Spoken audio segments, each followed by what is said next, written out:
le damos la bienvenida a Patricia Suárez, escritora, dramaturga argentina, que ha escrito más de 100 obras.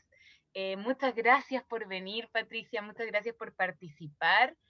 Y eso, ojalá sea una conversación súper amena, súper enriquecedora para todos los que estamos acá y los que podrán ver este video después.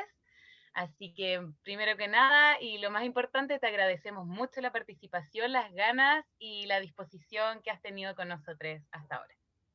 No, al contrario, muchas gracias a todos por invitarme, por leerme, bueno, ahora por disponerse a escucharme. Nada, muchísimas gracias. Espero que poder poder estar a la altura de ustedes. Hace esa frase del inglés que me gusta tanto de I do my best. Muchas gracias. Doy el paso a mi amigo Diego. Bueno, bienvenida Patricia, ya habíamos conversado un poquito antes. Bueno, para la gente que se suma, contarles que este conversatorio va a ser una conversación en torno al trabajo de Patricia Suárez, todo lo que ella ha incursionado específicamente en la dramaturgia, que es lo que nos llama mucho la atención, y que, bueno, toda esta conversación está impulsada por nuestras inquietudes y nuestra admiración hacia Patricia, así que espero que todos la pasen muy bien. También al final vamos a ver si es que alguien más tiene algunas más preguntas para poder también preguntarle a Patricia. Y bueno, lo primero que nos gustaría hablar contigo, Patricia, es que nosotros hemos estado, como te habíamos dicho, en talleres tuyos, te hemos seguido, hemos leído tus obras y algunos otros textos, y nos gustaría preguntarte primero, ¿cómo fue, teniendo en cuenta que tú también estudiaste psicología, que has incursionado en las novelas, la historiografía, cómo fue que nace esta inquietud sobre la dramaturgia, sobre el mundo teatral? Y cómo eso se ha sostenido y también cómo se ha resignificado ahora en la pandemia, como dónde nació esto y cómo actualmente, cómo va también, cómo va esa pasión.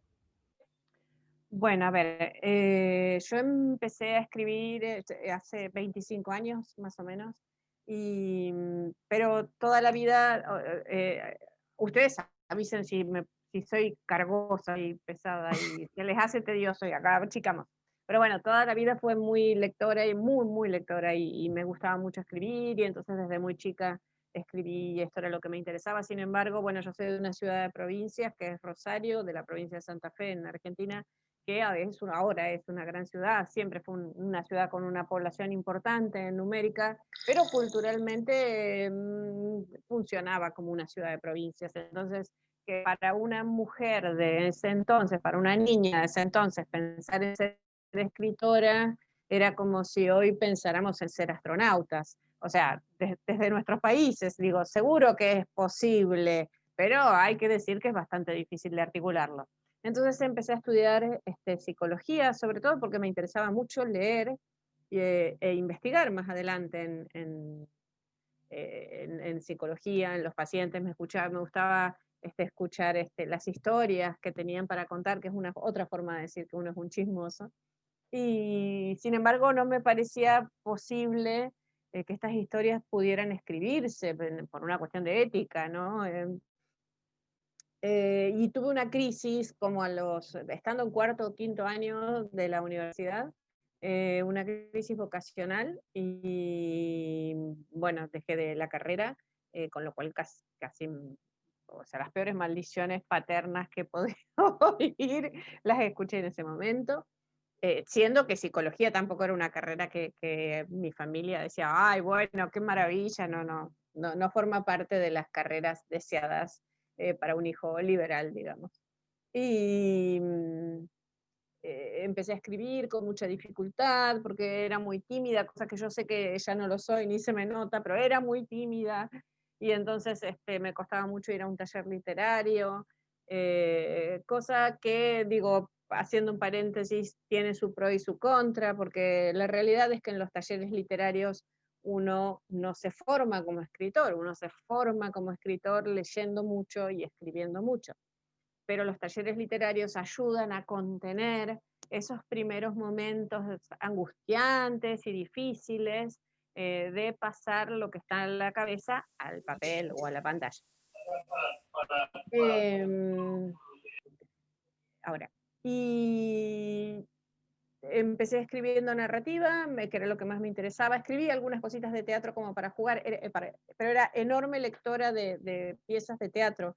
A mí me gusta mucho leer teatro, y haciendo otro paréntesis, yo sé que me van a terminar echando del Zoom en cualquier momento, pero digo, haciendo otro paréntesis, también creo que a veces lo que pasa, que los dramaturgos tenemos como pata coja, es que en la educación formal, en la educación en las escuelas, en la educación en los talleres de teatro de manera privada, en la educación terciaria, universitaria del teatro, no se enseña a leer teatro o no se, ¿cómo decirlo? No se lo vuelve algo cotidiano la lectura del teatro. Entonces, realmente para alguien que empieza a hacerlo solo es muy difícil.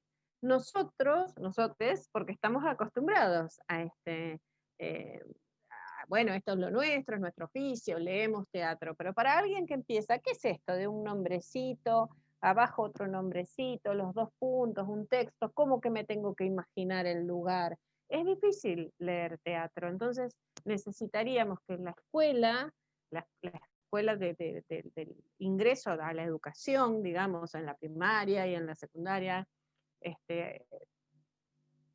potencie más la lectura de teatro, que haya más textos para leer, tanto, digo, cuando yo era chica se leía Lope de Vega, yo leí Fuente Ovejuna y me pareció que era la peor patada al riñón que me podían dar en la vida leer ese texto. Imaginen, a los 14 años, leer un texto que tenía 400 años, por lo menos, sí, estoy viendo, sí, y que en un lenguaje completamente ajeno, en un mundo ajeno.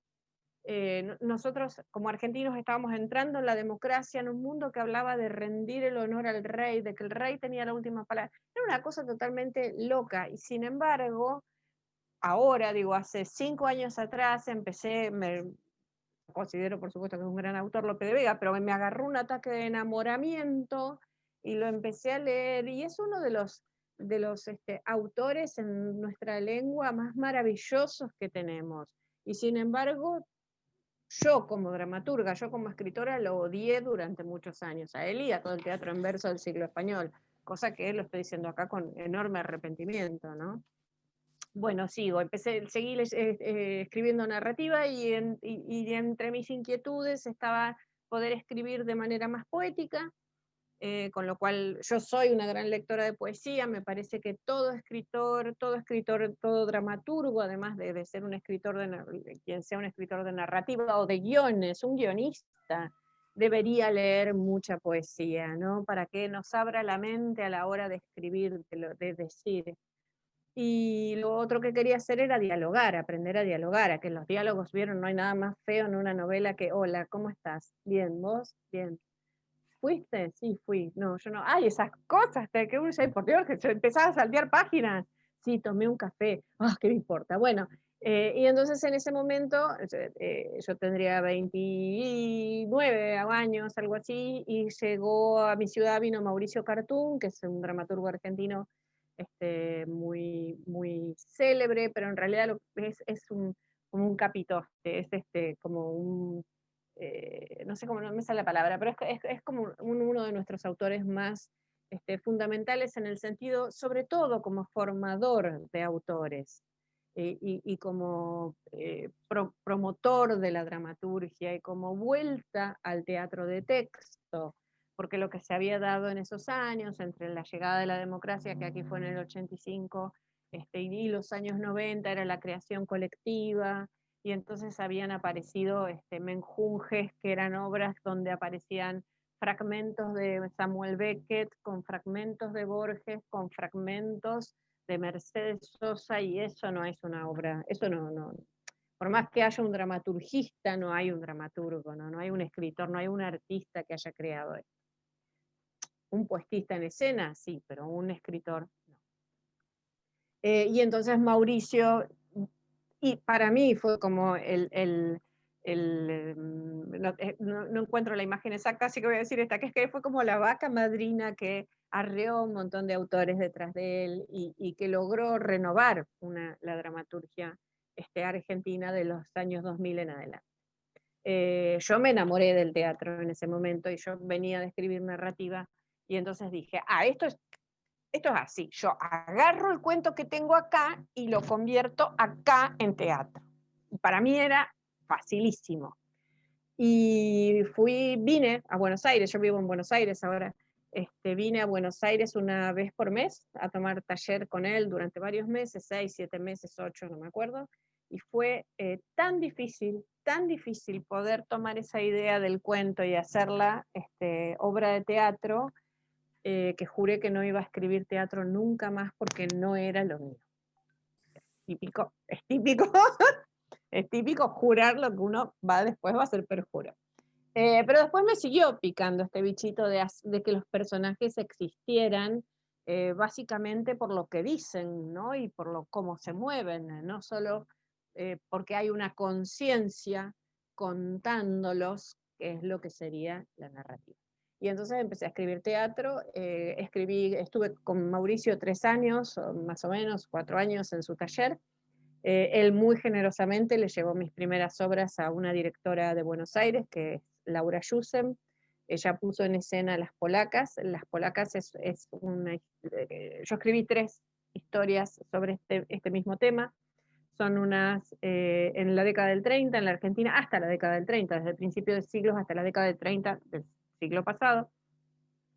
Una organización mafiosa del este de Europa, comandada sobre todo por judíos, por personas judías, traía a la Argentina muchachas judías para volverlas esclavas blancas, para volverlas prostitutas en las ciudades, y vivían como esclavas, por supuesto. Y bueno, y esta era la obra que yo escribí, y yo recuerdo, como los estoy viendo a ustedes y los estoy volviendo a ver a Mauricio, diciéndole: Mauricio, ¿quién va a hacer esta obra? 2 mujeres prostitutas, judías, del siglo pasado, algo sórdido. Y él me decía: espera, que te las van a pedir. Y hasta el día de hoy, salvando el COVID, no hubo año que no se hiciera, prácticamente no hay país de Sudamérica, de América, donde no se haya hecho la obra. Desgraciadamente también porque, bueno, reapareció esto de los prostíbulos con mujeres secuestradas, y en algunos lugares ponen la obra como un modo de advertencia, como lo han hecho en Bolivia. Y han hecho incluso hasta un musical, no musical alegre, pispireta, sino un musical sobre las polacas en Washington. Se estrenó creo que en el 2016, si no me equivoco. Sí, en el 2016, en el Teatro Gala, que es un teatro de Washington DC de habla hispana. Es más o menos. Y de ahí yo ya no pude parar de escribir. Escribí, ahora estoy tratando de descansar un poco, pero no dura. Porque a veces para mí escribir teatro es el lugar donde soy más feliz. No, no es que a veces, es el lugar donde soy más feliz. Y es crear los personajes. Creo que yo voy a terapia, por supuesto, cada tanto cambio de terapia, pero por supuesto. Y creo que hace poco le decía a la psicóloga: los personajes para mí, son personas. Y ella me decía: son personas. Y si uno se remitiera al griego, ¿no? a la lengua griega, personaje y persona quiere decir lo mismo, o sea, máscara, ¿no? Es lo mismo, es el mismo significado. Y creo que cuando uno es honesto y sobre todo disfruta de su escritura, disfrutar no quiere decir esta cosa, qué maravilloso lo estoy pasando. Disfrutar es, a veces sufro, a veces no sufro, pero es lo que más me gusta hacer, me muero si no puedo hacer esto. Creo que es cuando los personajes son los más honestos, y si nos emocionamos nosotros como autores, se va en mano de un buen director, se va a emocionar el público. Súper. Bueno, mencionando lo que decía antes, a nosotros, no te preocupes, nos encanta escuchar todo esto porque, como te decimos, te admiramos muchísimo, entonces nos encanta escuchar toda esta información. Hablando de lo mismo, también nos gustaría si nos pudieses hablar de un poco de tu proceso creativo al escribir, sobre todo dramaturgia, si es que nos podrías contar, tomando en cuenta de que anteriormente has dicho que siempre escribes, ¿cierto?, desde la comedia, que te gusta mucho la comedia como impulsor de la escritura, también sabiendo que por Instagram hemos visto como todo tu proceso de los paneles, con la información, con las fotos, si nos pudieras contar como todo lo que puedas del proceso de esta escritura. Bien, empiezo por los paneles, así vamos demitificando. Los paneles fue una cosa fantástica, yo quería escribir una novela, la escribí. Y entonces había aprendido de una artista, de una cineasta que hace cortometrajes chilena, soy tan mala que no les sé decir el nombre en este momento, no lo recuerdo, que ella trabaja con paneles y va anotando y haciendo los caminitos de los personajes en el panel. Y yo lo intenté. No funcionó. No funcionó porque la novela se fue para otro lado, pero sí me funcionan las libretas. Entonces, sí voy a esto, a ver si tengo aquí para mostrar. Por ejemplo, acá. La novela esta que no funcionó en los paneles, yo la empecé a escribir en esta libreta, empecé a escribir las notas, yo tomo muchísimas notas. Y entonces, cada página, a ver si esto se puede ver, sí. Cada página es cómo fue variando la novela, las preguntas, los personajes, cómo cambiaron. Llegué hasta acá, toda esta media libreta seguro que va a ser para corregir. En estos días quiero empezar una de zombies, porque los zombies estamos prácticamente como zombies. Entonces, por ejemplo, empecé en otra libreta y entonces acá está, allá, como el argumento, los narradores, bueno, recién empecé. Entonces hay poquitito. Yo lo que trato de hacer, en general tengo una idea, o tengo una imagen, o tengo algo de lo que reírme. Yo, gracias a Dios y gracias a mi familia, tengo mucho sentido del humor y no podría vivir sin sentido del humor. Entonces eso me hace cercana a la comedia. Pero imagino que hay personas que no, y entonces las personas que no tienen esto, bueno, tienen otros géneros, ¿no? El drama es un género que a lo mejor se sienten más cómodos, y dentro de los que uno elige siempre está el universo de cada uno. A mí me costaría mucho meterme,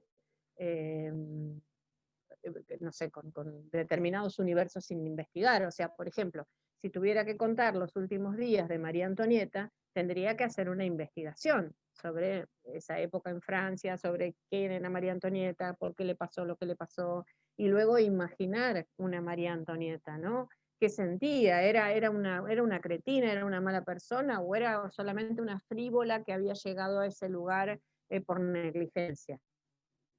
Todo esto tomaría nota en una libreta porque no confío más en mi memoria, hace muchísimo que no confío en mi memoria, en el sentido de esto que yo les contaba, que yo estudiaba psicología, y una cosa, una habilidad que debe desarrollar el psicólogo es la memoria flotante, la atención flotante se llama, ¿no? Entonces, el psicólogo está atento y aquello que llama su atención va a quedar para la próxima sesión, para la historia clínica del paciente.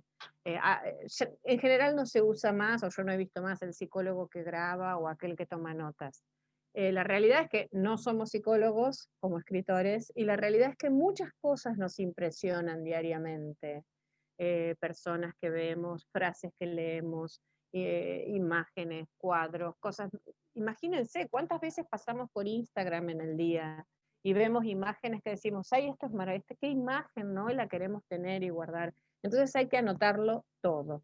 Hay que anotarlo todo porque sirve para lo que estoy escribiendo hoy o para aquello que puedo llegar a escribir dentro de un tiempo. A lo mejor dentro de un tiempo, un día digo, hoy, ahora sí quiero escribir ahora estoy con el tiempo, es el verano, o hay vacaciones, o tenemos otra pandemia, y voy a ponerme a escribir. Entonces busco esta libreta. La libreta, yo en general trabajo haciendo sobre la idea que tengo, y si quiero escribir una obra, no un sketch, no una escena que tenga 3 o 4 páginas, que tenga 15 minutos, un microteatro, no sé si me voy a detener a pensarlo mucho, ¿no? Porque lo podría escribir de una sentada, me siento y me voy a levantar cuando lo termine. Pero una obra de teatro no, y no es recomendable escribirla de una sentada, me parece muy riesgoso, casi hasta la locura de riesgoso. Pero esto es lo que me pasa a mí, porque estoy segura que hay otras personas que trabajan de otra manera que también les son muy efectivas. Entonces yo armo un argumento, como les decía, que cuenta más o menos lo que pasa, un argumento como podría ser, no sé, la tapa, ¿no? La sinopsis, ahí se ve ahí, la sinopsis de una novela. Armo un argumento y este argumento tiene un final.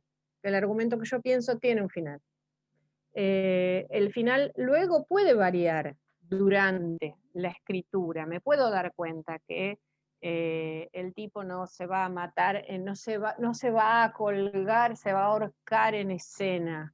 No solo por distintas razones, porque la historia no lleva a ese momento o porque ahorcarse en escena es bastante dificultoso. Entonces puede cambiar, pero la realidad, uno podría decir, ¿y entonces para qué querías el final? Bueno, porque la realidad es que todas las escenas anteriores que fui escribiendo me llevaban hacia ahí, me llevaban hacia este final. Eso hizo que yo no me perdiera en el camino, que no me desmadrara. Si yo digo, ay, yo quiero escribir la historia de una madre y una hija, yo tengo una madre y yo soy hija y a su vez soy madre, pero bueno, seguro que no se mezcla con nada mío, seguro que no, empiezo y no sé para dónde voy. Puedo llegar a escribir 40 páginas, de las cuales me sean útiles 40 líneas, y me voy a agarrar la frustración de mi vida de haber perdido tiempo y energía. Y cuando uno es principiante, la frustración es la peor enemiga. O sea, cuando uno empieza a escribir, hay como dos enemigos así fatales. Uno es la angustia, que esa la van a tener siempre todos, todo escritor, hasta el día que se muere, siempre va a tener angustia a la hora de comenzar a escribir. Siempre. La angustia no es que aparece, digo esto porque parecen, para algo, lo estudié, pero digo, parecen pavadas, pero es importante. Y yo siempre digo a mis alumnos que esta es la parte del curso de autoayuda. Pero la angustia lo que no aparece como diciendo, ay, yo soy tu padre y una vez te dije que ibas a fracasar y ahora tus demonios, no es esto. La angustia aparece con la página en blanco y que no saben cómo arrancar. No sabes cómo arrancar hoy, que es 25 de noviembre. No sabes cómo arrancar mañana, que es 26. No sabes cómo arrancar pasado, que es 27. Y estás detenido ahí. O la angustia aparece porque nunca se termina de escribir. Llegué al final, pero no me gusta. Voy a hacer de nuevo la escena del final. O la angustia aparece en la mitad. A mí me pasa que en general me aparece en la mitad de una obra. Yo estoy escribiendo y hasta la mitad yo digo que esta obra es fantástica. Esta obra solamente la pueden comparar con mucho ruido y pocas nueces de Shakespeare, y me van a tener en ese lugar hasta que llegué a la mitad, pero a la mitad. Cuando llegué a la mitad es cuando digo, esto no lo va a leer nadie, para qué perdí el tiempo, por qué escribo estas porquerías, por qué me dediqué a la escritura, porque uno nunca, fíjense que cuando se hace el dominó del autoboicot en la escritura, nunca termina en, ay, no elegí la mejor historia, bueno, a ver si corrijo algunas cosas, nunca termina ahí. Va siendo como un efecto dominó y termina en no sirvo absolutamente para nada en esta vida. Termina, o sea, es abismal, es abismal. De lo que habla es de uno, no de lo que acabo de escribir. Porque todo lo que uno escribe se puede corregir. Lo que no sé si se puede corregir es uno.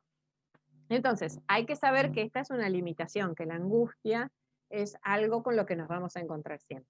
Y la frustración es, sobre todo cuando uno es principiante, es decepcionante, es muy desmoralizadora. Después, uno se va acostumbrando. Hay autores, me ha pasado incluso a mí, esta novela que cuento que terminé de escribirla con una emoción y dije, qué novela maravillosa, qué novela maravillosa, qué novela, hasta el día siguiente que la abrí la traté de corregir y ya no me pareció maravillosa, ya me pareció que ni siquiera era del género que me habían pedido, que no sabía si le iba a poder tolerar la correctora a la hora de leerla. Entonces digo, bueno, nada, espero que les guste. Después les voy a contar cuando salga qué pasó. Así la compran y digo, ay, por favor, por lo menos tuve unos lectores. Pero digo, uno vive siempre con esta incertidumbre. Anton Chekhov decía que la inconformidad es una herramienta de trabajo, porque aquel que está demasiado orgulloso de lo que escribe, bueno, se está buscando problemas consigo mismo, ¿no? Y con el editor, se está buscando problemas. La historia es que la inconformidad tiene que ser solo una herramienta, no un destino. ¿Mm? Entonces, bueno, no sé ya cuál era la pregunta, pero espero haberlo No, pero llevado por buen camino.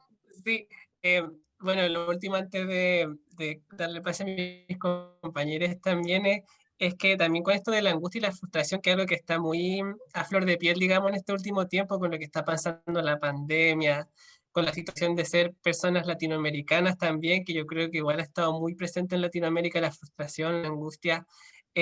Quería saber y que conversemos también cómo ha sido este traspaso que estamos viviendo todos, nosotros como estudiantes en las clases, como actores. ¿Cómo ha sido este traspaso a la virtualidad? Como sabemos que tú estás trabajando en Separadas al Nacer también, escribiendo novelas, festivales, entonces queríamos saber qué pasa con este traspaso y también si ha existido, como tú dices, esa angustia o no, porque nosotros ha sido nuestro tema todo este semestre, como cómo lidiar con esto que está sucediendo, porque tampoco tenemos los medios como para hacer una película o trabajo audiovisual, entonces, ¿qué sucede? ¿Qué te ha pasado? ¿Pueden conversar? Es exactamente todo lo que estás diciendo. O sea, el teatro es algo que sucede delante tuyo, ¿no? Físicamente, te digo, si él se define por eso, por un ser humano que representa a un personaje que está delante tuyo, que lo estás viendo, que podrías hasta tocarlo, y se define también por su condición de efímero. Vieron que una función no es igual a la otra. Esto que decíamos, la improvisación que puede hacer un actor y puede cambiar totalmente. Bueno, nada, ese teatro no está existiendo por el simple hecho de que al filmarlo ya queda estampado, ¿no? Ya queda impreso de esta manera. No sé, también es real que no tenemos las cámaras que harían que estas filmaciones fueran maravillosas, con el audio maravilloso. Hubo la ansiedad, sobre todo de parte de los actores, por ahí, de hacer algo, ¿no? Entonces de filmarse con el celular así, y eran por ahí unas producciones feísimas. Pero yo creo que, bueno, en la medida esto va a pasar, volverá al teatro y también quizá vuelva un género híbrido que sea el teatro por streaming. A lo mejor podemos pensar en un teatro bellamente filmado cuando podamos acceder a las cámaras que tenemos, que podríamos acceder, o a bueno, las formas, y escrito como teatro, pero para ser filmado, a lo mejor, no sé, Hamlet ¿qué pasaría si tuviéramos, estoy delirando, ¿no? Filmar Hamlet y en lugar de verlo al actor estuviéramos viendo nada más el juego de sus dedos con la calavera en el famoso monólogo.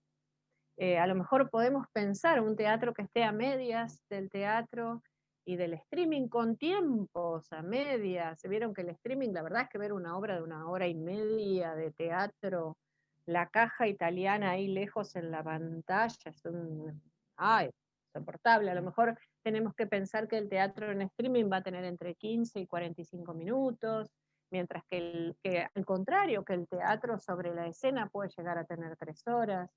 Se van a abrir los espacios públicos. ¿Qué podemos también? El espacio público, acá en Buenos Aires se está abriendo y uno dice, wow, nada, no le escucho nada, no escucho nada lo que está diciendo, porque el señor que está delante mío está tomando mate y hace ruido. Entonces digo, ¿cómo hago en un espacio público para cerrarlo y que, digamos, no se cuele gente a mirar sin pagar la entrada? Pero no obstante, sí se puede hacer, sí podemos inventarnos algo con micrófono. Digamos, yo creo que el proceso, lo que pasa es que todos querríamos tener la vacuna mañana y solucionado todo esto pasado mañana. y la realidad es que me parece que nos va a llevar tiempo poder conseguir los medios económicos para esta historia, comprar las cuestiones electrónicas que necesitamos. Por otro lado, dejando de lado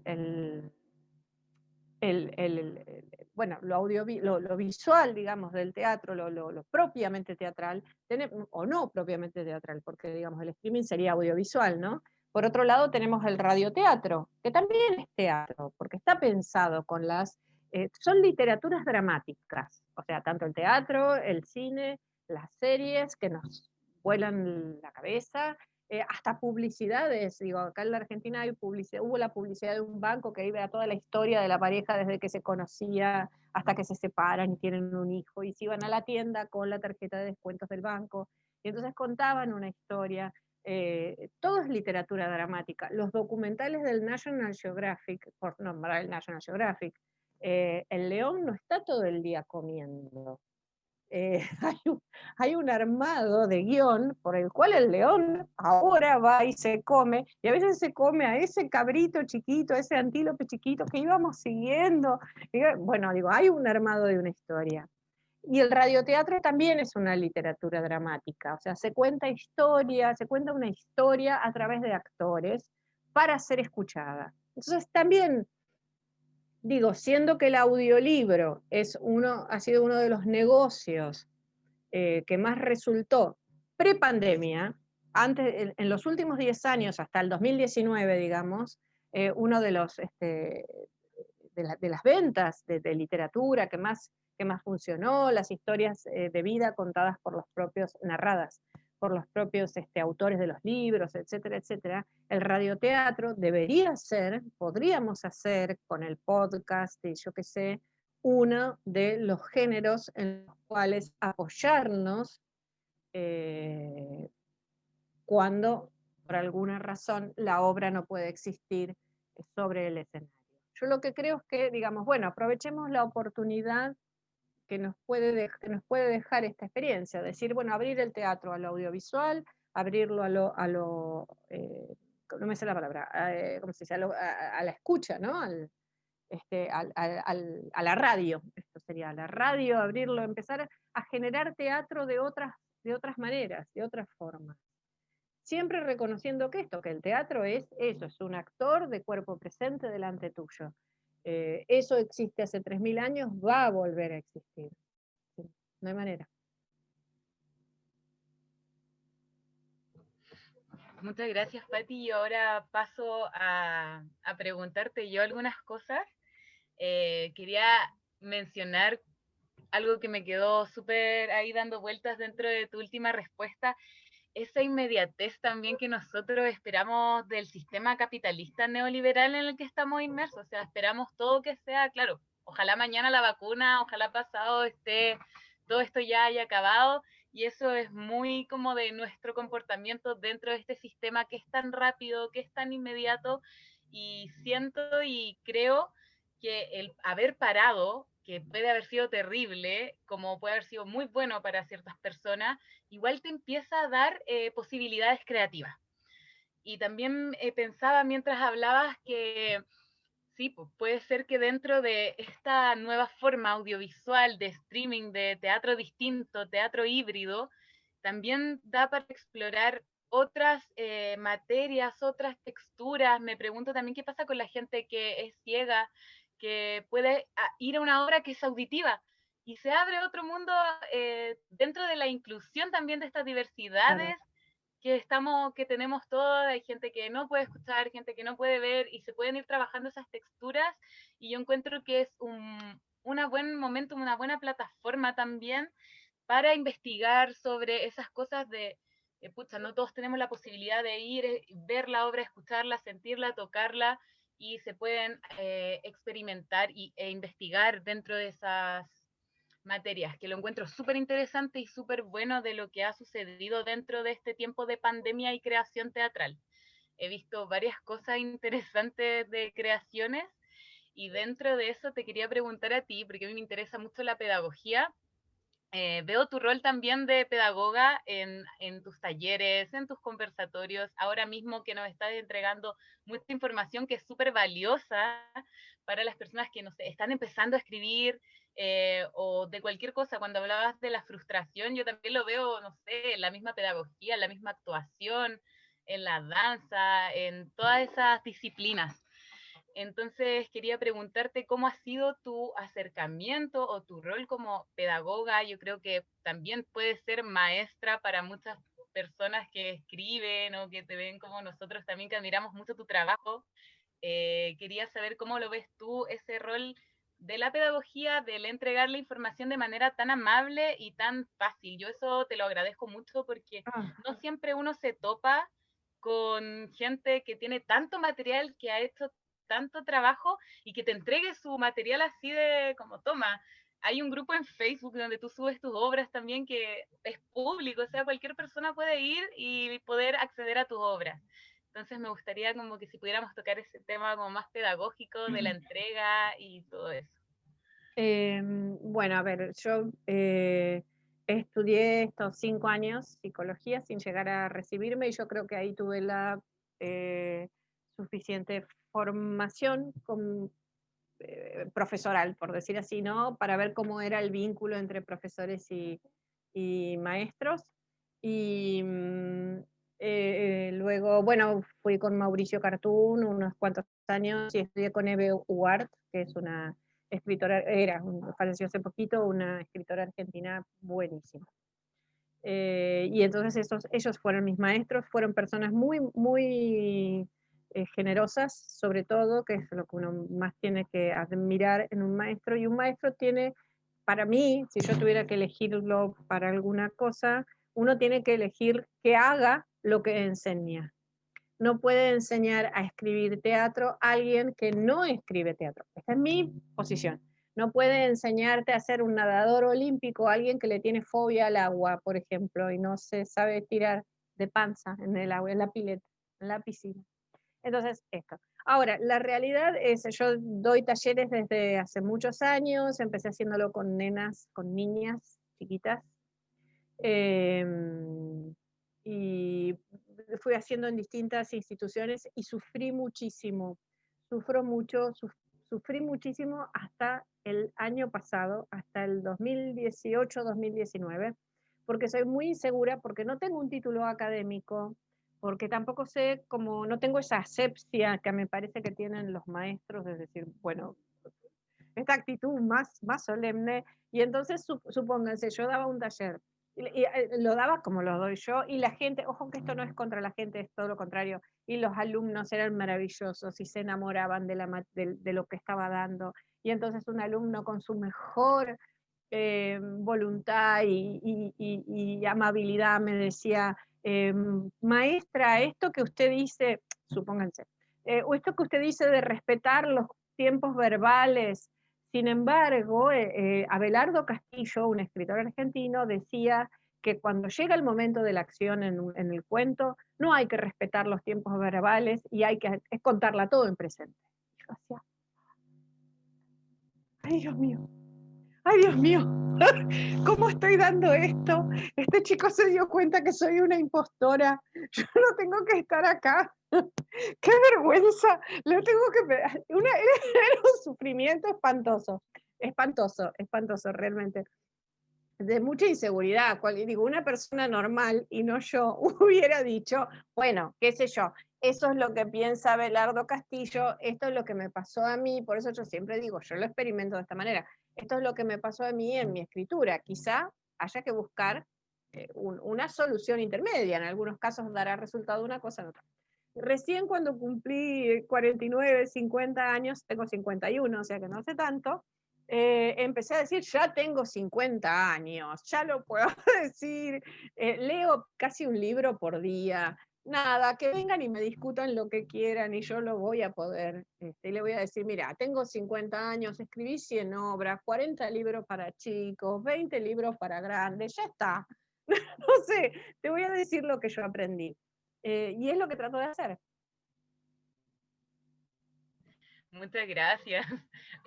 Hoy me siento muy tocada con lo que dices porque también me pasa muchas veces cuando hago clases como, oye, yo no soy pedagoga, soy actriz, y me empiezo a insegurizar, pero finalmente es muy enriquecedor la retribución también que uno puede recibir de sus estudiantes y de también poder entregar algo ya sea como desde del afecto, de la contención y todo eso siempre es bueno y siempre hay algo que entregar. También te quería preguntar con respecto a un tema que me llama mucho la atención, que es eh, la importancia que le has dado al género femenino también dentro de tus obras, como por ejemplo cuando escribiste lo de la historia del orgasmo femenino, el trabajo que hiciste de historiografía, lo encuentro genial poder tomarse esos espacios, poder visibilizar ciertas cosas que todavía siguen ocurriendo, que por más que se hable, todavía el abuso está, el acoso está, la dominación sobre género está, y tu trabajo dentro de eso y lo que ha sido últimamente, que siento que ha estado como harto más enfocado en el género, ha sido súper enriquecedor e importante para lo que es la escritura y la dramaturgia. Entonces me gustaría saber si podríamos hablar un poco sobre la importancia de los roles de género, la importancia del género o del feminismo en sí dentro de tus procesos creativos y escritura. A ver, yo creo que soy feminista desde los 12 años. Ahora no me acuerdo bien cuál es la definición. Mi hija me leyó unas cosas de feminismo y entonces era como una definición, como de un feminismo liberal, creo que sí, una cosa así era. Nada, digo, mi mamá tenía el varón domado en su casa y yo lo empecé a leer y fui leyendo y a mí siempre me interesó contar, mira, digo, no sé si esto aporta y si no es muy íntimo, pero cuando yo era chica, me acuerdo que estaba en la cocina de mi casa y estaba mi mamá y estaba mi abuela materna, que era muy conflictiva, y estaba mi tía, estaban. Y entonces mi tía decía, ay, si yo pudiera contar las historias que yo tengo que contar, yo en este momento sería un bestseller. Y mi abuela decía, y yo las historias que tengo, las cosas que me han pasado en la vida, yo me ganaría el premio Nobel. Y entonces yo que tenía 10 o 11 años dije, no, yo las voy a contar. Y entonces yo creo que que gran parte de mi vocación nació de ahí, nació de estas mujeres que eran mi familia, que no, que la escritura era un territorio impensable. La escritura era un territorio impensable para mi mamá y mi tía, pero mis abuelas eran semi-analfabetas directamente. O sea, apenas habían ido a segundo grado, a tercer grado. Mi abuela paterna te decía, mi papá, o sea, mi bisabuelo, eligió a mi hermano para que vaya a estudiar con los curas y mi hermana y yo tuvimos que ir a zapar al campo.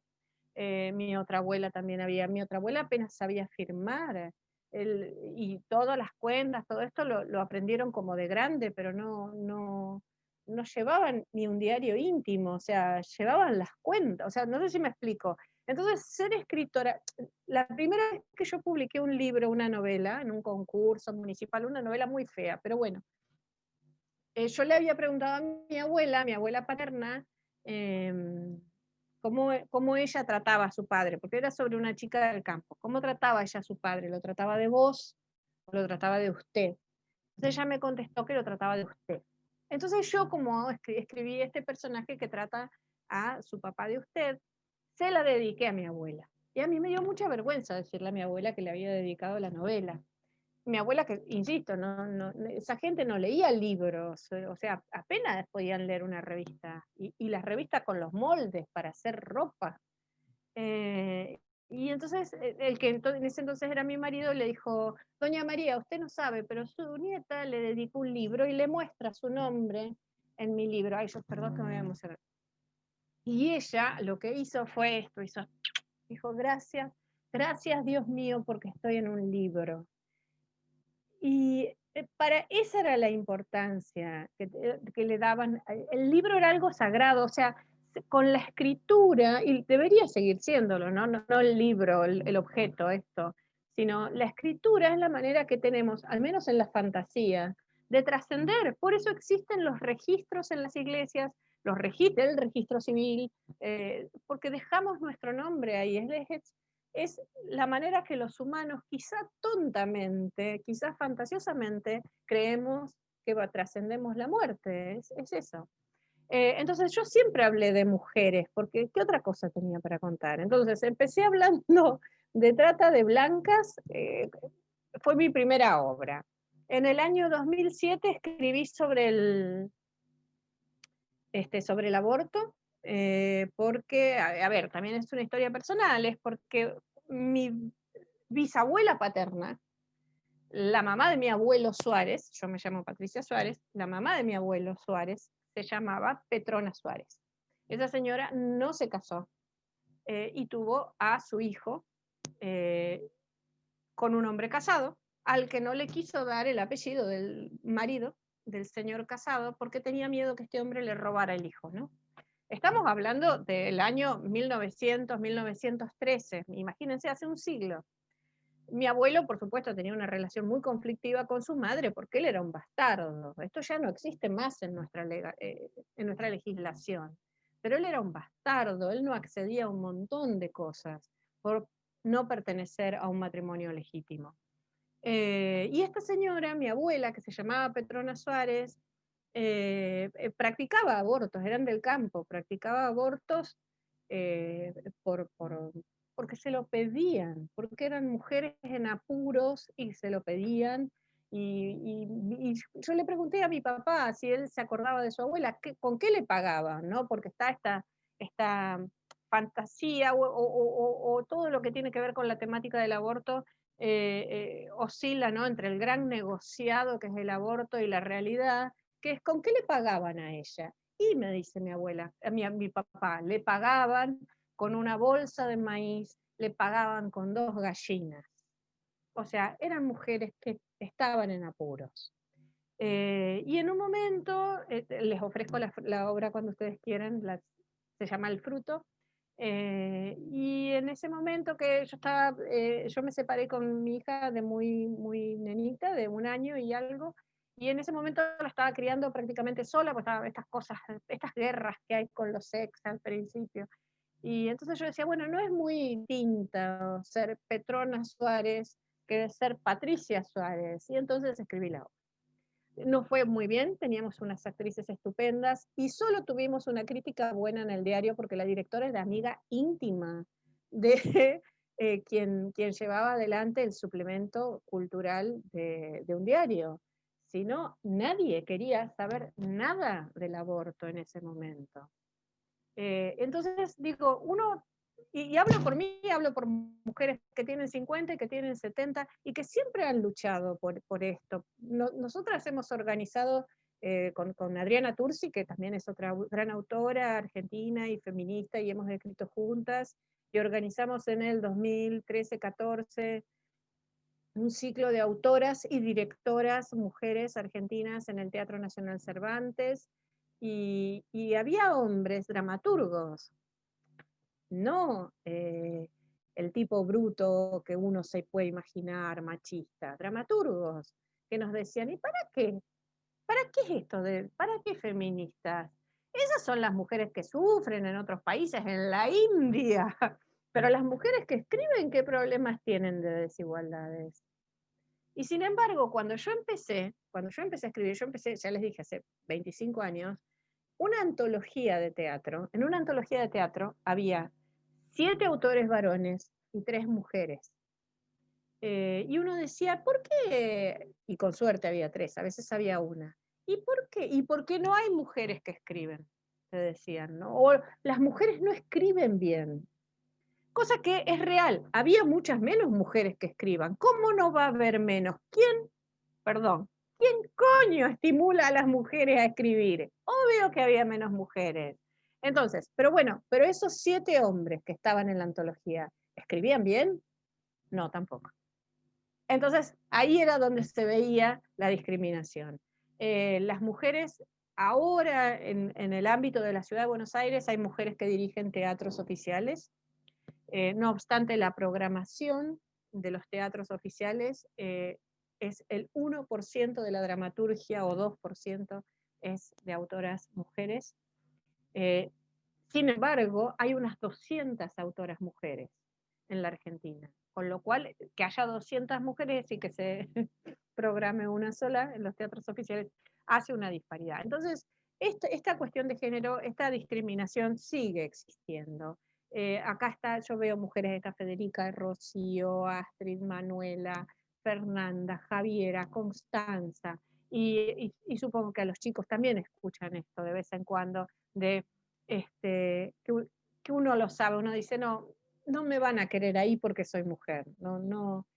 Y uno se da cuenta, hay cosas que no las ganas porque sos mujer. Y con cosas me refiero no a la lotería, sino a puestos de trabajo, a lugares, sobre todo directivos, en puestos editoriales, revistas femeninas es a donde vamos a parar las mujeres.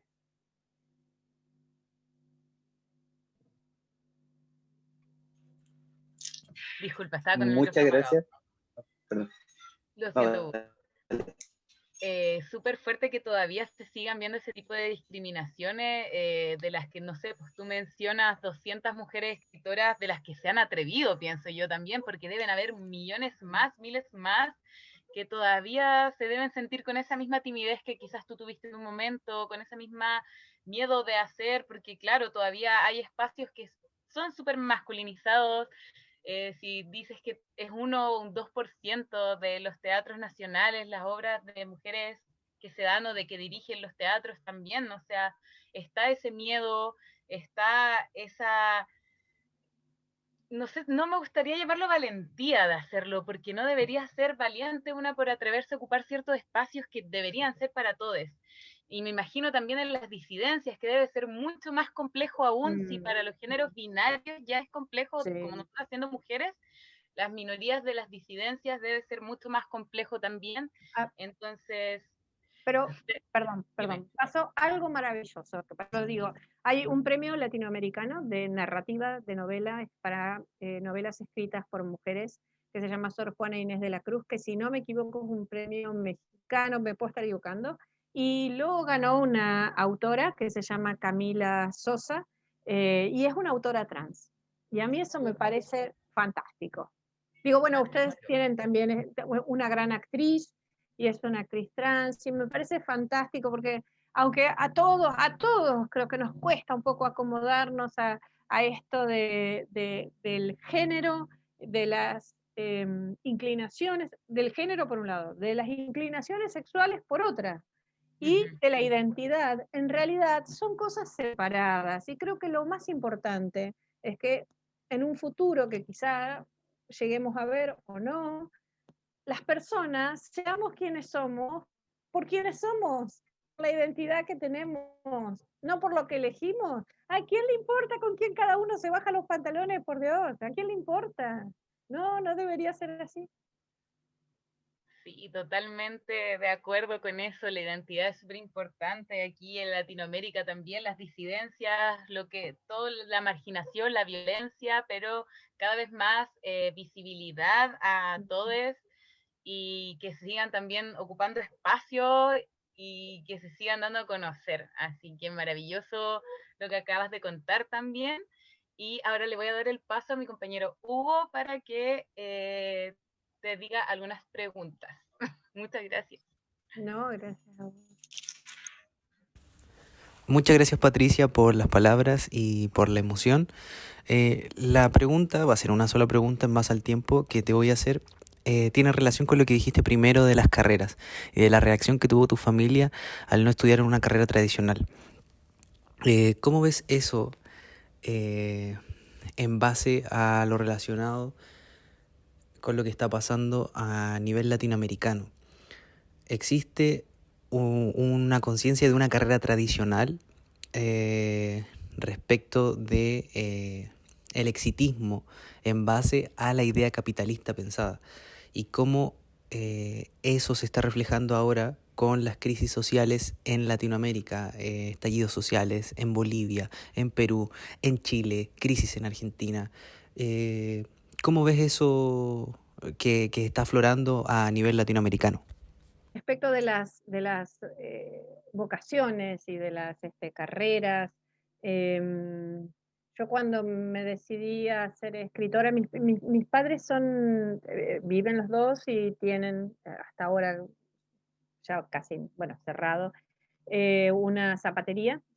Toda mi familia es comerciante de generaciones y generaciones, y entonces yo recuerdo que era adolescente y por ahí abuelos o bisabuelos le decían a mi mamá, ¿y para qué la mandas a la escuela si tiene el negocio? ¿No? Como algo que iba a subsistir siempre el negocio. Mi otra familia son judíos sefardíes, mi otra parte de la familia es Cohen, son judíos sefardíes. ¿Para qué la importancia del negocio? Y tuvimos un presidente en los años 90 muy liberales que fundió la pequeña empresa.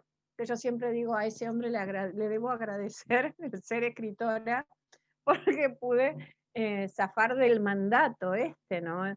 Entonces, tomando un poco esa idea, realmente estamos todos tan empobrecidos y en este momento no hay certeza realmente de que un médico vaya a ganar más que un mimo, no solo eso, que vaya a vivir más que un mimo en la situación en la que estamos, que creo que eso tendría que ser suficiente argumento para explicarle a los padres que el teatro puede darnos de comer, puede hacernos sobrevivir en cualquier parte del mundo. Sí creo que hay que prepararse, ¿no? Sí creo que uno debería tener siempre la mayor cantidad de conocimientos posibles, idiomas, yo no conozco nada, pero idiomas, o sea, yo estoy hablando esto de la boca para afuera. Lo que le digo a mi hija, digo, es esto, tratar de tener la mayor cantidad de idiomas posibles, por si puede ir a otro lado, saber escribir en otros idiomas, los que quieren ser escritores, esto es de muchísima ayuda. Eso en cuanto a las carreras. Si es real que una carrera, una carrera artística, el diploma de actor nacional, hay carreras que son de escritor nacional, como en algún momento fue la del periodista, o las carreras de bellas artes, licenciado en artes. ¿En qué? En historia del arte. Pero la verdad es que el talento, el don, la disciplina, la capacidad de trabajo van a venir del usuario. No obstante, ese diploma sirve para que puedan, mientras son jóvenes todavía, ganar becas y dar clases y tener una vida un poco más, ahí sí, dentro del carril capitalista, ¿no? Donde estamos adjudicados. Digo, va a estar mejor protegido por un sistema de sanidad que le van a dar por ser maestro, a lo mejor tiene una obra social médica, etc. Respecto de los estallidos, yo no soy la mejor, yo la verdad es que no sé mucho de política, trato de no saber, porque me enfurezco. Lo que sí me parece es que, pero insisto, no soy lega en esto, es que toda América está más pobre, que Estados Unidos digo, los que han tenido oportunidad de ir a Estados Unidos hace 10 años atrás, o que saben de Estados Unidos de hace 15 años atrás, el Estados Unidos de hoy es un Estados Unidos mucho más pobre. ¿Cómo no vamos a ser más pobres nosotros? O sea, Latinoamérica realmente somos muchos y hay una gran población de gente pobre. Razón que también, como nos usan políticamente con esto de la pobreza, ¿no? De que hay que votar a fulano porque fulano va a llevar pobreza a cero, o que hay que votar a Mengano porque Mengano no le va a poner este impuesto. Me parece que tenemos que definir, así como en los años 90, ¿no? Que había que definir qué es Dios, qué es amor, qué es estas palabras vacías. Yo creo que hoy tenemos que definir qué es ser pobre, quién es un pobre, qué es el pobre. ¿Quién es un rico? ¿Quién es pobre? ¿El que duerme abajo de un puente? ¿El que gana menos de cierta cantidad de dinero? ¿El que no sabe leer y escribir? ¿El que va a la universidad y es un doctor universitario, pero su sueldo es muy inferior al de, no sé, el señor que recoge la basura en la intendencia municipal? O sea, ¿qué es un pobre? Porque en esta manipulación política me parece que se ha mezclado todo y lo único que se intenta es vaciar el bolsillo. Ya cuando es la derecha es vaciar el bolsillo a favor de ellos, y cuando es la izquierda, o cual la izquierda, cuando es el populismo que vemos por ahí en tantos lugares, bueno, también es favorecer a unos grupos que realmente no sé a quiénes están favoreciendo. Porque si ustedes van, o por lo menos en la Argentina me parece que sucede, que si ustedes van a los lugares donde verdaderamente vive gente marginal, van a ver que esa gente fue estafada continuamente por todos los partidos políticos. Muchas gracias por tus palabras y bueno, en honor al tiempo vamos a dar un cierre. Te queremos dar las gracias por la disposición. Como ya te habíamos comentado, nosotros te venimos siguiendo así como espiando un poco desde hace un ratito. Y nada, simplemente agradecer por este tiempo, por tus palabras, por la emoción, por todos los tips y por todo lo de aconteció en el conversatorio. No, al contrario, muchísimas gracias a ustedes. Me encuentran en las redes, me encuentran en el Facebook con mi nombre, hay 27 millones, Patricia Suárez, pero bueno, o me encuentran o me escriben a mi mail es cazadoraoculta@gmail.com, cazadora con Z. Si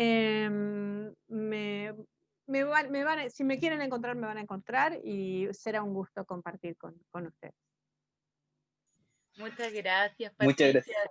Si No, quieres dejar gracias una a ustedes. invitación a algo que estés haciendo próximo, está el espacio, cualquier cosa.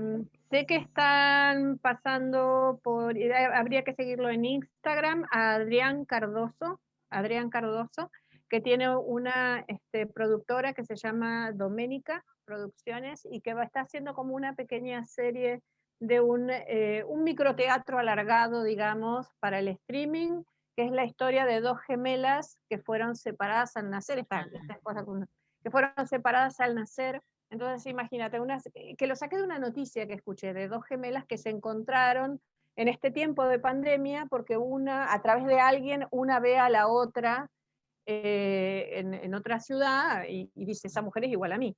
Bueno, acá lo que a mí se me ocurrió fue una especie de sátira, por eso siempre les digo, para ejercitarse, para ideas, nunca falta. La realidad tiene más ideas que nosotros. Las dos gemelas se encuentran, pero resulta que la otra, a la que vendieron o regalaron, tiene una vida 10.000 veces mejor. Entonces, esta que queda acá dice, ¿por qué? ¿Por qué la dieron a ella y no dieron a mí? Así que bueno, se van a divertir mucho, se llama Separadas al Nacer.